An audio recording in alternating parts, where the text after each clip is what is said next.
guys, it's Ty here with Ty the Dog Guy on the Daily, and I want to talk a little bit about breaking the rules. When I say breaking the rules, I'm talking about breaking the dog training rules. A lot of folks get into, they'll read a book about training, or they'll hear information about training, or they'll talk to their trainer about training, or something along those lines. And some folks, I've often found that the first information they hear is the information they tend to believe. And that's not necessarily a bad thing, but it's often good to question information that comes from anywhere.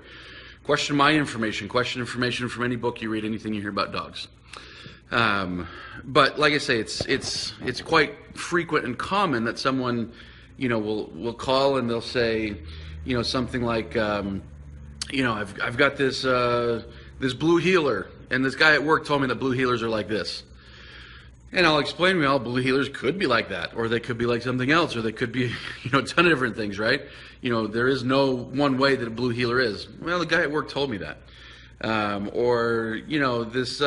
read this book once, and it said this is how you're supposed to house train. My brother, he's really good with dogs, and he said this about dogs. And so what happens is a lot of folks, when they hear, information, and it's the first time that they're hearing this information, they look at it as kind of its gospel truth. This is just how it is. And, any new information is almost seen as like a threat to, a threat to what they're doing, a threat to what they're thinking, and things like that. And so what I'm always trying to help people realize is there are certain things in dogs that, that I would put as a rule. But there's lots of things like, don't smack your dog, or don't feed your dog awful food, or, you don't need to scream at your dog to get him to be obedient, or, there's like tons of things that, are kind of hard and fast rules. But there's other things that I always tell people they're not a problem unless there's a problem. Again, I say that a lot. It's not a problem unless it's a problem. So, for example, I get a lot of folks who say, well, should I, I ask them, hey, don't put a bed in your dog crate. And the reason we don't want to put a bed in your dog crate is because some dogs will chew it up. Other puppies, they'll see a bed in there, and that makes them want to pee in there because it's nice and absorbent and things like that. And they say, well, I really want the bed in there so that he's comfortable. And I tell them, well, it's not a problem unless it's a problem. Meaning, if you put the bed in the crate and the dog doesn't do anything wrong, it's probably not a problem. But if you put a bed in the crate and the dog does chew it up, it's probably a problem.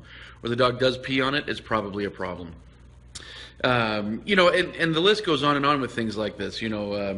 Should I put the crate next to my bed, or should I put the crate in the other room? Or, what if I let the dog out of my sight for a little bit while we're just house training?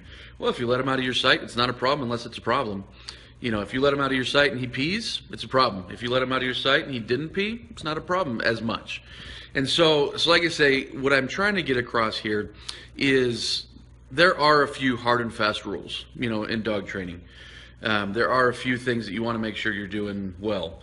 But there's lots of things that your dog is an individual, you're an individual, your case is individual, and everything about these things are unique. And so it's not a matter of saying, hey, it has to be like this for every person, every dog, every situation. It's more a matter of figuring out what's right for you, for your dog. And so I say this so that hopefully, if you're one of these kind of newer dog owners that's learning things, that hopefully you challenge information as you hear it, that you don't just simply hear information from anyone and think that this is the hard and fast rule and this is the way it is. When you do that, you kind of block off new information, and your ability to learn is kind of hamstrung when you do something like that. So anyways, open your mind, check out different ways of doing things, and I think you'll be happy that you did.